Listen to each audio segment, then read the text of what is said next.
Weather from where you live. Well, fairly active weather over about the next week around here. I want you to notice these clouds. See how they're going way up here into Canada. We're down here. These clouds are going way up here.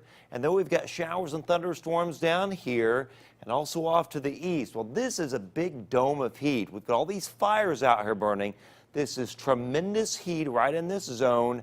And on the underbelly of this heat, we're going to have a lot of rain down here in the desert southwest parts of Texas. But on the edge of this heat wave, we will have little disturbances, little fronts come through, and every one of these will bring some showers and thunderstorms to the area. Now, here's the best news, really.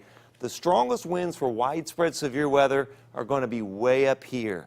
But we may have enough to bring at least some isolated severe weather risk off and on for the next week. And speaking of that, here's the first disturbance right here. Again, right on the edge of that expanding heat that could send it to like 107 degrees in Bismarck, North Dakota next week. Right here, this is the one that will dive southward and bring some storms into our area by tomorrow evening and part of tomorrow night. But first things first, some fog tonight, some of that's going to be dense. We're probably going to have the same thing tomorrow night too. Then we again have that isolated severe weather risk 5:30 to 11 o'clock tomorrow evening and tomorrow night.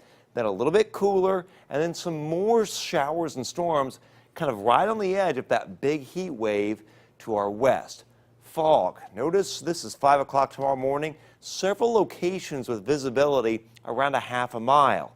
Now we go ahead to 5:30. Visibility is still pretty low in places. It'll vary. For example, Frankfurt 2 1/4. There's about 2/3 of a mile visibility at Lafayette. About half mile at Monticello. This is 7 o'clock in the morning. And here we are at 7:30. And finally at 8, there's still some locally dense fog around, but then it burns off very rapidly. And then, after much of the day is dry, tomorrow evening, tomorrow night, the green area, marginal risk of severe weather, means isolated severe storms are possible. The main threat, wind.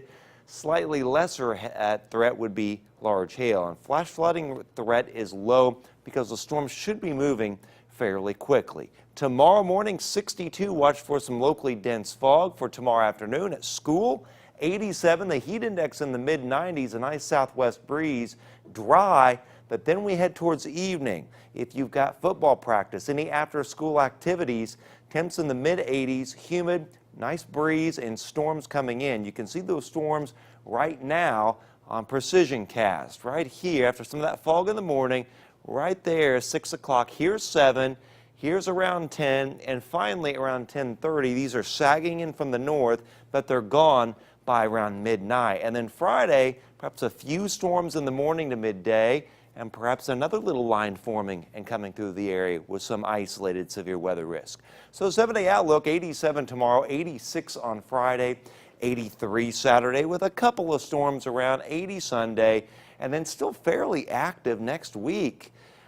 Temps running in the 80s and some storms off and on Monday through Wednesday. Okay, thanks, Chad. Sure. The back to school shopping season is in